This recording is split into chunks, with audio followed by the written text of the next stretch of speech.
So I came to CMU in the winter, and I don't mean the winter of the year, but the winter of the first AI winter. I didn't know it at the time. I didn't know what AI was. I barely knew how to program.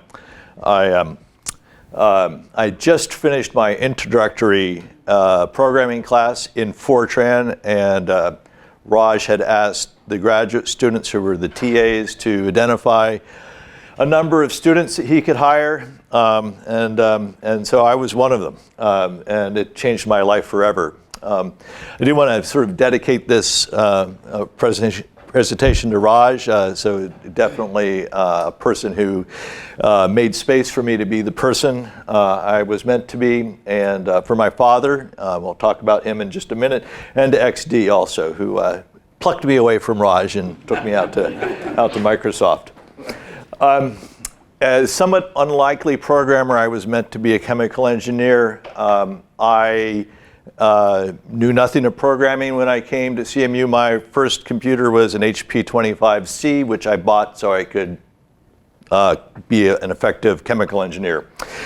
As my father made space for me to be creative. We owned a feed and seed store, and one of the things I found about working for him was it was boring, so I would make a game out of everything. And so I had a couple of jobs at the store, but one of them was making little pieces out of big pieces, and the other one was making big pieces out of little pieces.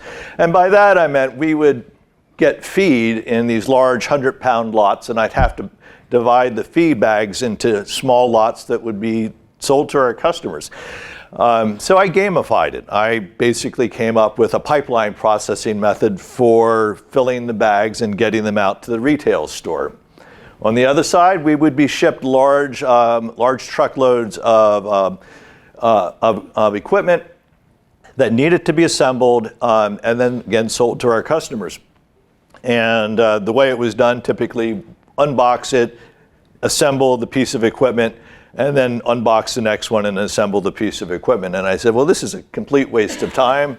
Let's unbox everything, line up all the pieces in a row, use the same tool over and over again, and then repeat the process, and you can build 20 of them in the time it used to take you to build 5.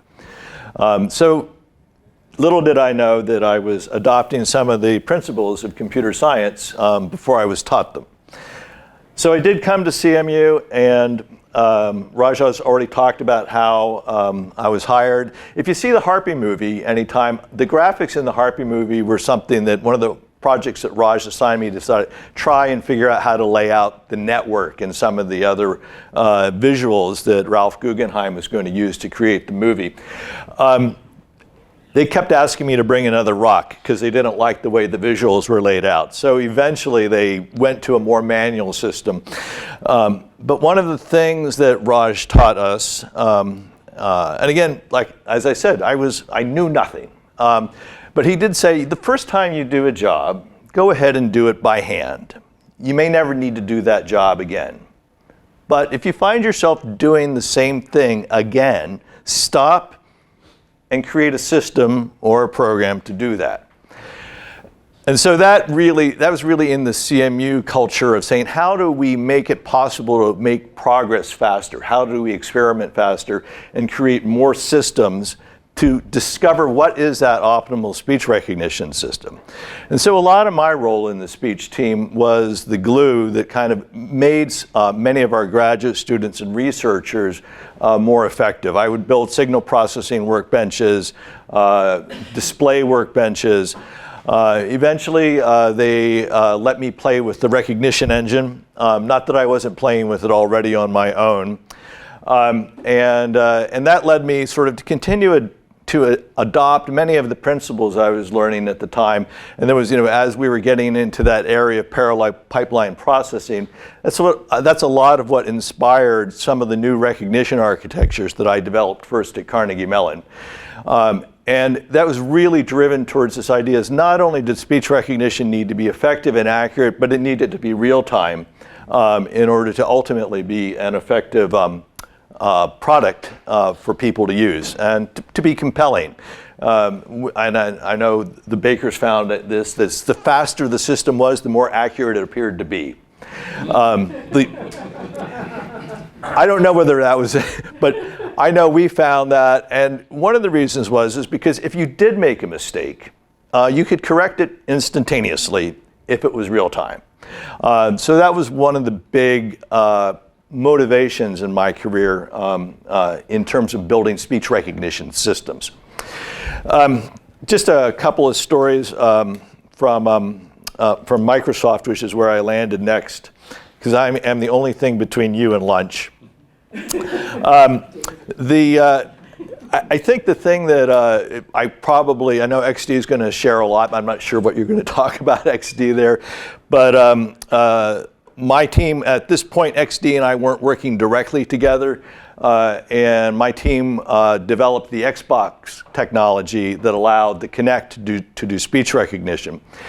And we've heard a lot about demos today from people who are involved in these, how would I say it, these very traumatic demo scenarios. And the first Xbox Kinect, I think it was 2010, and we were building, it was a multi-processor system, both in the microphone, camera device, and of course the Xbox itself.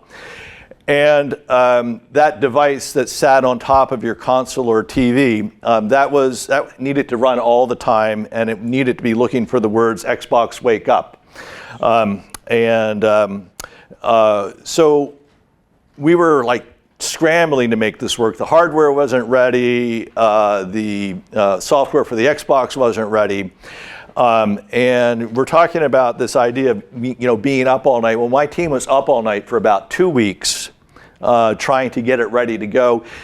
And the release date, I believe, was something around October 15th, because it needed to be ready to be in the stores for Christmas. And as we were told, Christmas never slips.